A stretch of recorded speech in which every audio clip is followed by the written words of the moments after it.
Salut à toi et bienvenue dans cette revue bimensuelle du portefeuille Quiet Wealth. Nous sommes le 27 juillet 2025 et aujourd'hui, on va voir une belle opportunité pour redonner le sourire aux investisseurs français. Je vois énormément de gens parler des mauvaises nouvelles en France et ça peut blaser. Mais moi, j'aime bien chercher du positif quand les autres se morfondent.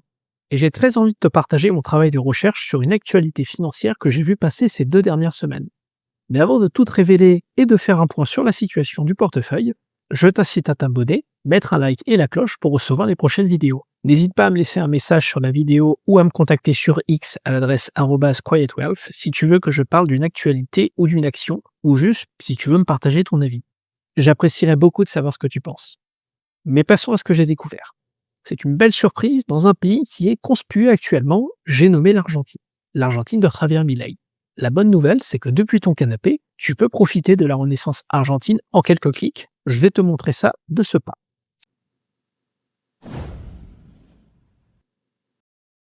Fin 2023, tout le monde conspuait Javier Milei. Cataclysme économique, pauvreté de masse. Piketty lui-même prédisait la ruine de l'Argentine si jamais Javier Milei était élu. Je parlais lors de son élection avec un collègue consultant. Il croyait que Milei allait ruiner l'Argentine. Moi, j'ai pensé exactement le contraire. Je lui ai dit, un pays qui rend la liberté économique et baisse des impôts, il va forcément s'enrichir. Moi, ça me paraît évident. Lui, il soutenait le contraire, que ça allait être les infâmes heures noires du libéralisme. Et si je me sens satisfait d'avoir eu une bonne intuition, 1 an et demi après, je suis toujours très surpris de ce miracle économique argentin. Je ne pensais pas que ça marcherait aussi bien.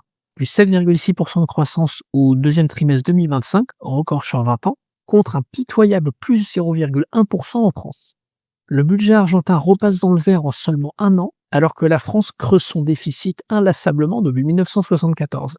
Qui aurait cru? Pendant qu'on voyait l'Argentine comme un pays qui traverse des crises sans aucune fin, voilà des chiffres qui dépassent tous nos rêves. Pouvoir d'achat de l'Argentine, plus 14% en 12 mois. La confiance des Argentins est revenue. 41% des sondés disent fin 2024 avoir confiance dans l'économie du pays contre 25% en 2023, selon un sondage Gallup. Et l'inflation mensuelle est descendue de 26% depuis l'élection de Javier Milei à 3,5% 9 mois plus tard. Et surtout, Javier Milei a libéré le peso. Avant, le peso était surévalué artificiellement. Les exportations étaient donc laminées et il y avait une pénurie de dollars, ce qui provoquait énormément de dysfonctionnements économiques.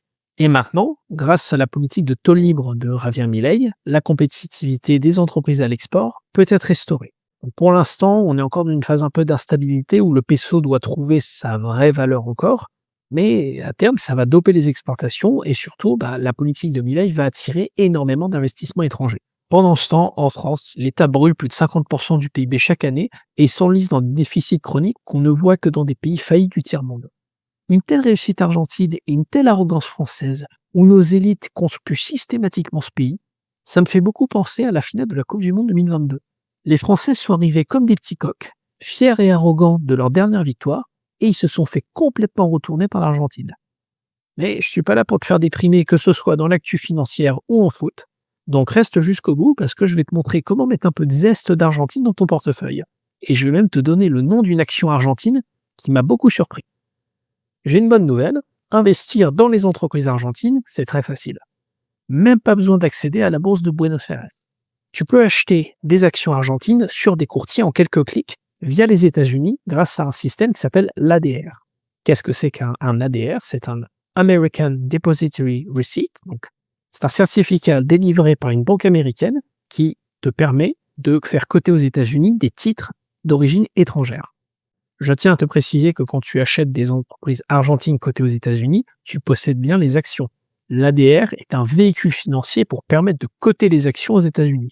Moi, j'ai des actions qui sont sous le format ADR, je touche bien les dividendes quand ils tombent. Beaucoup de sociétés argentines ont donc choisi les places américaines pour accéder aux capitaux internationaux et renforcer leur développement. Voici la liste la plus complète que j'ai trouvée sur les entreprises argentines cotées aux États-Unis, selon le très bon site Top Foreign Stock. Les 14 entreprises que tu vois sont cotées sur des bourses réglementées. Et il y a également 4 entreprises qui sont cotées sur le marché OTC, ce qu'on appelle Over the Counter. Ce sont des marchés moins bien régulés que les bourses américaines officielles. D'ailleurs, à titre personnel, je te déconseille fortement d'aller sur les marchés OTC si tu n'es pas un investisseur expérimenté. Il y a beaucoup de différences en termes de réglementation et de qualité des transactions. Je te reprécise que ce que je te montre à l'écran, ce n'est pas un conseil d'investissement, je te partage simplement mes recherches car je veux toujours trouver des bonnes opportunités quand les autres sont pessimistes. C'est à toi, si tu veux te renseigner, de faire le travail. Moi, je t'ai mis à disposition ces actions. À titre personnel, je suis déjà investi dans Loma Negra, que j'ai mis dans la poche Paris de mon portefeuille, car c'est une entreprise sur laquelle je vois beaucoup de potentiel avec la renaissance argentine. Et si dans l'ensemble je ne me prononce pas sur le profil des entreprises que tu vois à l'écran, j'en ai repéré une qui à terme pourrait m'intéresser. Elle a déployé des grands projets industriels depuis l'élection de Javier Milei et compte clairement sur la renaissance économique de l'Argentine.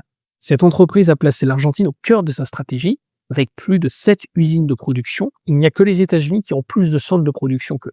Je te parle de Tenaris, le leader mondial des tubes en acier destinés aux industries gazières et pétrolières. Elle est d'ailleurs un concurrent direct de Vallourec, qui elle est une pépite française. Tenaris, elle est contrôlée par la famille italo-argentine Roca, qui possède 60% du capital. Tu peux trouver à ce titre l'action qui est également cotée en Italie. Si tu achètes les ADR sur le marché américain, c'est l'équivalent d'acheter 2 actions cotées en Italie, d'où la différence de prix entre les deux marketplaces comme tu le vois à l'écran. Le groupe a annoncé une grande accélération des projets en Argentine en 2024.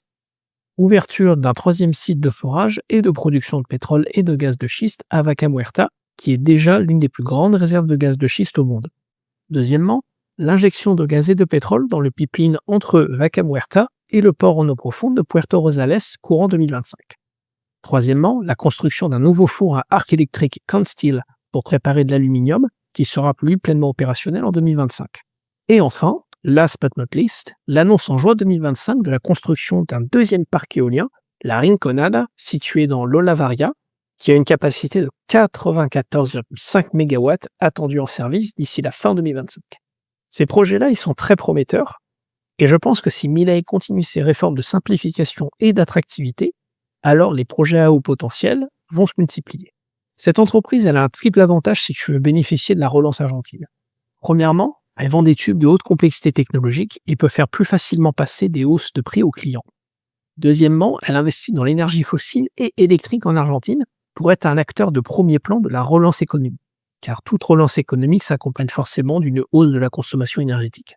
Troisièmement, elle produit en pesos en Argentine, mais elle vend en dollars une partie de sa production. Plus le pesos argentin baisse, plus elle est compétitive. Ses métriques financières également sont assez intéressantes. Elle n'a aucune dette nette et ses profits couvrent largement les intérêts financiers, ce qui est pas mal quand on voit tout l'argent qu'elle investit dans ses infrastructures. Ses marges sont élevées, bien que affectées par la conjoncture des prix des matières premières. Mais on voit quand même qu'elle arrive à maintenir des marges EBITDA légèrement croissantes et qui sont quasiment autour de 30%, ce qui est très bien. Par contre, sur le dividende, là, c'est irrégulier. Mais bon, cette entreprise m'intéresse, c'est parce qu'elle représente un potentiel de croissance d'activité, pas une rente. Tenaris est actuellement pour moi une des rares opportunités de gagner grâce à la renaissance Milei sans subir trop violemment les aléas économiques de la baisse du peso. Voilà pourquoi elle m'intéresse, mais je ne sais pas encore si elle rentrera dans le portefeuille Quiet One. La poche Paris de mon portefeuille représente déjà 10%. Et j'ai déjà donc Loma Negra pour miser sur le marché de la construction et de l'immobilier argentin. Donc je ne pense pas tout de suite me réexposer à la renaissance argentine. À la limite, je passerai peut-être à 21 actions dans le portefeuille si je décide d'inclure une autre entreprise argentine. Mais je ferai ça une fois que j'aurai analysé plus en détail les dossiers. Pour l'instant, je reste exposé à la renaissance argentine à hauteur de 5% avec Loma. Et surtout, je reste bien diversifié entre résilience, croissance et dividendes élevés. Car tout portefeuille qui vise la performance à long terme doit se tenir à un cap. Donc je ne vais pas tout détricoter parce qu'il y a quelques entreprises argentines que je trouve assez intéressantes. Surtout en ce moment où on va voir que les actions de mon portefeuille sont en train de reprendre des couleurs. L'actualité du portefeuille, elle est extrêmement riche sur ces 2 dernières semaines. Il y a une forte volatilité entre les actions, mais globalement ça monte. J'ai été gâté par des belles hausses suite aux annonces des résultats 2e trimestre 2025 de nombreuses entreprises. La première, c'est Google. Alors pour elle, c'est standing ovation pour cette entreprise de la tech. Elle est encore cruellement sous-évaluée pour moi. Les segments d'activité lourds progressent tous d'au moins 10%, sauf Google Network, mais bon, c'est pas le cœur d'activité de la boîte. Le marché s'attendait à une stagnation, voire à une baisse des recherches Google avec l'arrivée de l'intelligence artificielle. Et c'est tout le contraire qui s'est produit. Les résultats de la recherche IA te redirigent ensuite sur des sites alimentant le trafic web. Et en plus, avec l'intégration de Gemini dans la barre de recherche Google, c'est un vrai plus pour Google Search qui voit ses revenus décoller. C'est ici la preuve que Google est un des meilleurs acteurs pour la course à l'IA, car elle a une longueur d'avance pour intégrer l'intelligence artificielle dans tous ses services. Le PDG de Google a répondu aux questions lors de la présentation des résultats en déclarant que les publicités YouTube rapportaient plus à chaque seconde grâce à la généralisation des shorts qui eux-mêmes sont boostés par des algorithmes IA et que l'IA elle-même aujourd'hui boostait les produits cloud. Google peut donc diffuser la technologie IA dans tous ses produits et c'est pour ça qu'à mon avis, les résultats vont continuer à être bons. Mon verdict, plus que jamais, je suis content d'avoir un tel champion en portefeuille. La deuxième entreprise qui a publié ces excellents résultats, c'est Rollins. On a plus 12% avec de l'EBITDA et on a plus 9% de résultats nets. Et continue de croître sans sacrifier sa santé financière. Elle a toujours plus de cash flow, un bilan toujours plus sain et toujours plus liquide, et surtout une dette financière qui est quasi inexistante. J'attire ton attention sur quelque chose que peu d'investisseurs voient. Rollins a un business model qui vit sur le traitement d'un problème insoluble. Tant que les cafards et les rats existent, elle aura des clients. Et plus il y a d'urbanisation, plus il y aura de nuisibles, et donc plus il y aura besoin des services de Rollins. Verdict, je la garde contre vent et marée, elle va être très appréciée à l'avenir. La troisième entreprise qui a publié ses résultats intéressants, c'est Johnson & Johnson. Tous les voyants sont ouverts pour l'entreprise. Elle a augmenté ses ventes organiques sur tous les segments opérationnels, plus 4,9 pour les médicaments innovants et plus 7,3 pour des technologies médicales. Et grâce à un bon contrôle des coûts généraux et de la R&D, la marge nette de l'entreprise s'est significativement améliorée. Mon verdict, Johnson & Johnson reste une excellente valeur résiliente pour un fonds de portefeuille. La quatrième et dernière entreprise, c'est PepsiCo qui a publié ses résultats qui sont en baisse.